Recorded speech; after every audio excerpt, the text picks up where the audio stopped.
High বন্ধুরা, ডলি ঘরকন্যায় আপনাদের স্বাগত। আজকে আমি বানাবো এক নতুন রেসিপি নিয়ে এসেছি। আজকে আমি বানাবো, এই দেখুন, এটাকে বলে বাংড়া মাছ, আর আমাদের মেদিনীপুরের ভাষায় যেটা বলে এটাকে বলে শাটিং মাছ। তো এইটা নালাসোপারা, এটা বাংড়া মাছ বলে। এই বাংড়া মাছ দিয়ে বানাবো আমি রসা, বাংড়া মাছের রসা। এতে আমি দেব পেঁয়াজ, রসুন, টমেটো, আদা আর একটু রাই, সরিষা পরে বেটে নেবো ওটা। এবার আমি চালু করব গ্যাস। গ্যাস চালু করা হয়ে গেছে। এবার আমি দেব কড়াইতে তেল। কড়াই গরম হয়ে গেছে হালকা।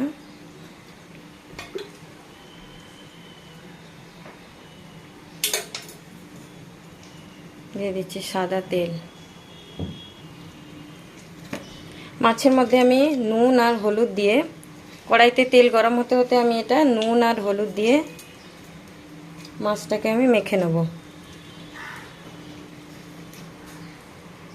হলদি পাউডার,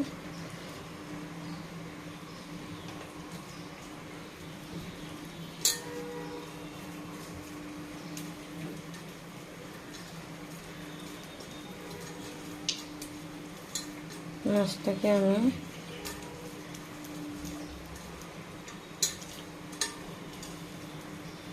ভালোভাবে মেখে নিলাম।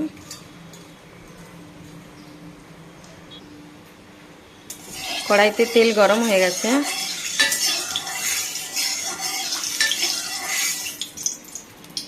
আমি সাদা তেলই বেশি ইউজ করি, কারণ সাদা তেলটাই আমরা বেশি খাই।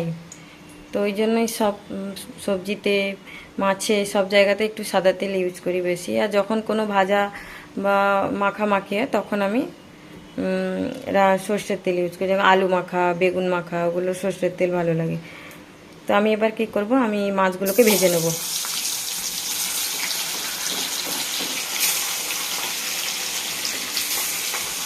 চার পিস করে মাছগুলোকে আমি ভেজে নেব।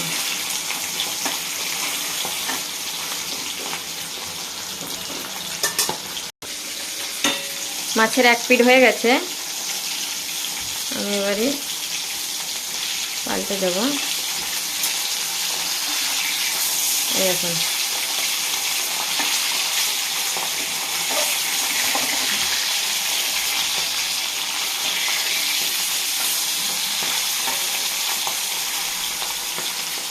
হয়ে গেছে এক পিঠ, আর এক পিঠের জন্য একটু অপেক্ষা করব।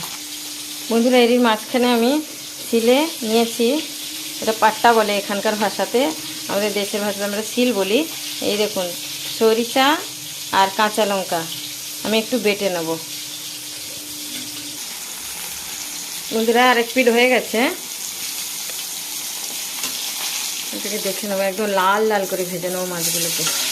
এই দেখুন,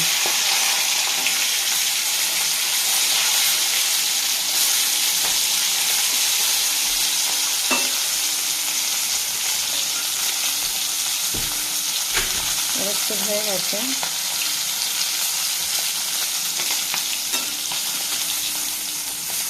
এবার আমি নামিয়ে নেব।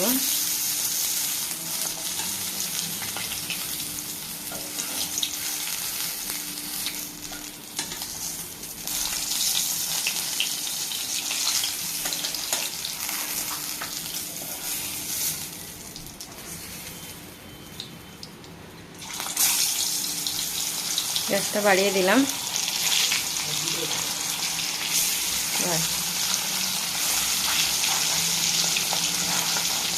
এটা ততক্ষণে হতে থাকো, এই মশলাটা বেটে নিই। এই মাছটাকে আমি পাল্টি করে নেব।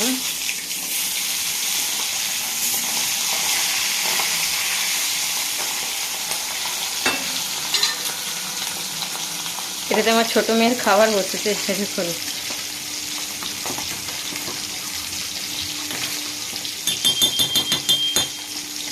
খাবার বসিয়েছে আমি।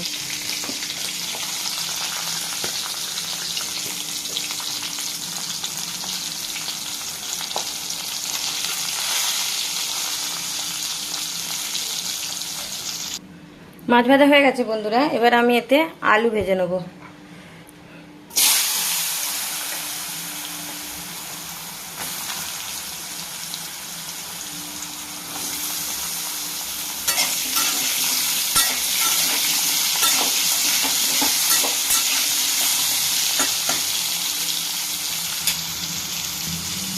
একটুখানি নুন দিয়ে আলুগুলো ভেজে নেব।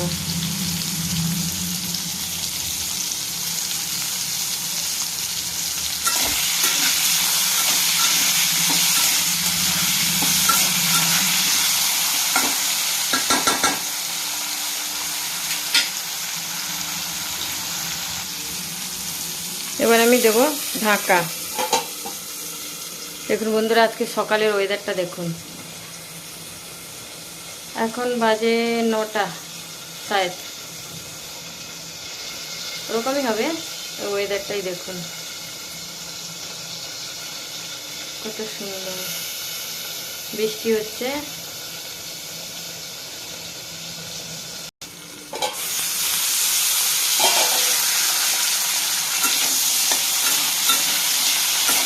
দেখুন আলুটা লাল লাল করে ভাজা হয়ে গেছে।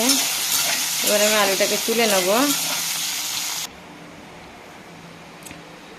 কড়াইতে তেল গরম হয়ে গেছে বন্ধুরা। এবার আমি দেব শুকনো লঙ্কা আর কালো জিরে।